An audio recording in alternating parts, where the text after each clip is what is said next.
పనామాకి సంబంధించి ఒక కీలకమైనటువంటి అడుగుబడింది. ఏంటయ్యా అంటే, ఒకటి పనామా మొన్న ట్రంప్ అధికారంలోకి వస్తుండగానే చేసుకొచ్చినటువంటి వ్యాఖ్యలేంటి, పనామా వెనక్కి తీసుకుంటామన్నాడు. అదే సందర్భంలో మిగతా పాయింట్స్ అన్నీ అతను చెప్పుకొచ్చాడు. అయితే ఇప్పుడు తాజా పరిణామం ఏంటయ్యా అంటే, పనామాకి సంబంధించి కీలకమైనటువంటి అడుగుబడింది.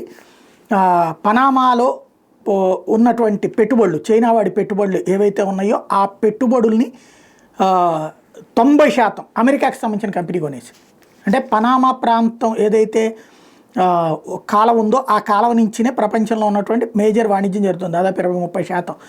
అది ఒకప్పుడు పనామా కెనాల్ని ఇచ్చిందే అమెరికా. అది తీసుకున్నటువంటి వాళ్ళు వచ్చేటప్పటికి ఇప్పుడు టారిఫ్లు అమెరికాకు కూడా ఎక్కువ వేస్తున్నారంటూ, దాంతోపాటుగా చైనాకి అక్కడ ప్రాధాన్యం. అది ఇచ్చింది ఎందుకంటే వాళ్ళకి ఆ కాలం తీసుకుని దాని మీద వచ్చేటటువంటి డబ్బులతో వాళ్ళ దేశంలో విద్య ఇవన్నీ వ్యాప్తి చేసుకోవాలి, డెవలప్ చేసుకోవాలి. కానీ అది దుర్వినియోగం చేస్తున్న నిధుల్ని ప్లస్ ఇదంటూ అది వెనక్కి తీసేసుకుంటామని ప్రకటించడం, ఇదంతా చూసాం. ఇప్పుడు అందులో కీలకమైన ఘట్టం ముగిసిపోయింది. ఇక అమెరికా గొడవ పెట్టదేమో, ఎందుకంటే అమెరికా వాడి చేతికి వెళ్ళిపోయింది ఆ ప్రాంతంలో పెట్టుబడులంతా కూడా.